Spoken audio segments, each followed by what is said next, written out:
जो आपको चौंका देगी। कहानी की शुरुआत।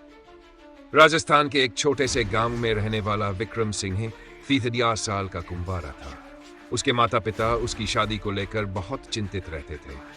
कई रिश्ते आए, लेकिन बात बनते बनते बिगड़ जाती। गांव वाले ताने देने लगे कि कहीं कोई दोष न हो लड़के में। एक दिन विक्रम के मामा जयपुर से एक रिश्ता लेकर आए। लड़की का नाम था नीला, बेहद सुंदर, पढ़ी लिखी और सभ्य।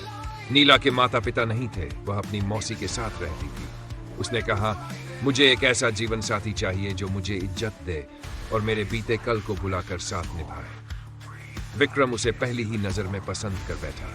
बिना ज्यादा सोच विचार किए शादी की तारीख पक्की हो गई। शादी और नई शुरुआत। शादी बहुत धूमधाम से हुई। गांव वाले भी हैरान थे कि इतनी सुंदर लड़की विक्रम से शादी कर रही है। सबने कहा, विक्रम की तो किस्मत चमक गई। शादी के बाद नीला घर आई। सास ससुर को वो बहुत अच्छे से संभालती, सबको समय पर खाना देती और विक्रम का भी ख्याल रखती। धीरे धीरे सबका दिल जीत लिया उसने। लेकिन 3 दिन बाद ही नीला ने कहा, मैं अपने मायके जाना चाहती हूँ, मौसी जी बहुत बीमार है। विक्रम ने कहा, ठीक है, मैं छोड़ आता हूँ। नीला बोली, नहीं, आप परेशान मत होइए, मैं अकेली चली जाऊंगी और ज्यादा दिन नहीं लगाऊंगी। अचानक गायब नीला गई, लेकिन फिर कभी वापस नहीं आई। 3 दिन बीते, 1 हफ्ता, फिर 10 दिन। फोन उठना बंद, पता झूठा। मौसी का कोई अता पता नहीं। विक्रम के घर में मातम सा छा गया। पुलिस स्टेशन में रिपोर्ट दर्ज कराई गई, लेकिन वहां जाकर जो सामने आया उसने सबके होश उड़ा दिए। सच का खुलासा।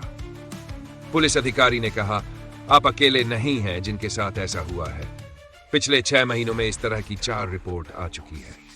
नीला का असली नाम रुबीना खान था। वो एक गैंग का हिस्सा थी जो अमूमन छोटे शहरों के सीधे साधे लड़कों से शादी करती और फिर उनका घर लूट कर गायब हो जाती। रुबीना पहले भी 3 बार शादी कर चुकी थी। हर बार वो अलग पहचान लेकर आती, कभी नीला, कभी पारुल, कभी श्रद्धा। उनकी चालाकी इतनी थी कि कोई शक भी नहीं करता। शादी की पहली रात वो पति को प्यार से बातों में उलझाती, फिर घर की हर जरूरी जानकारी लेती, जैसे तिजोरी कहाँ है, सोना किसके पास है, पैसे कहाँ रखे हैं। फिर 2-4 दिन के अंदर मौका देखकर सब ले जाती, गहने, नकद और मोबाइल फोन तक। किसी को कुछ कहने तक का मौका नहीं मिलता। विक्रम का बदला। विक्रम ये सब सुनकर टूट गया था, लेकिन उसने हार नहीं मानी। उसने ठान लिया कि वो नीला उर्फ रुबीना को पकड़ कर रहेगा। उसने सोशल मीडिया पर एक फेक प्रोफाइल बनाई, जिसमें उसने खुद को एक अमीर व्यापारी बताया जो शादी के लिए लड़की ढूंढ रहा है। कुछ ही दिनों में उस प्रोफाइल पर एक लड़की का मैसेज आया, मुझे आपसे बात करनी है, मुझे भी एक सच्चा जीवन साथी चाहिए। नाम था कविता शर्मा, लेकिन फोटो देखकर विक्रम पहचान गया, यही तो उसकी नीला थी।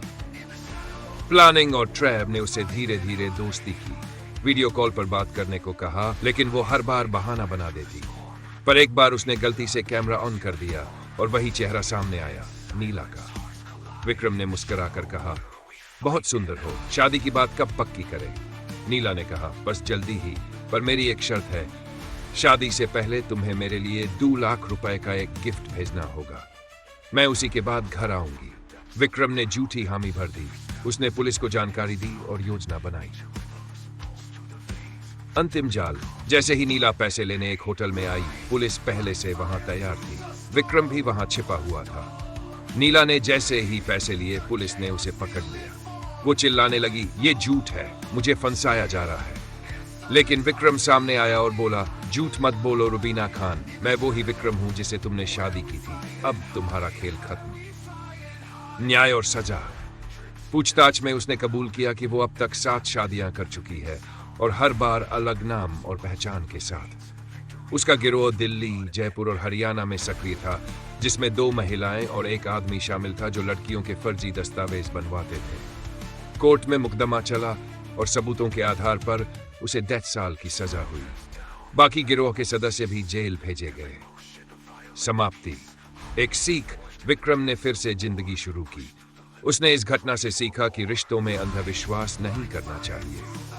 वो अब एक सामाजिक संस्था के साथ जुट गया है जो लोगों को लुटेरी दुल्हनों से सावधान रहने की सलाह देती है। सीख। सिर्फ सुंदरता या मीठी बातों से किसी पर भरोसा करना खतरनाक हो सकता है। शादी एक जीवन भर का बंधन है, उसे पूरी जांच पड़ताल के बाद ही करें।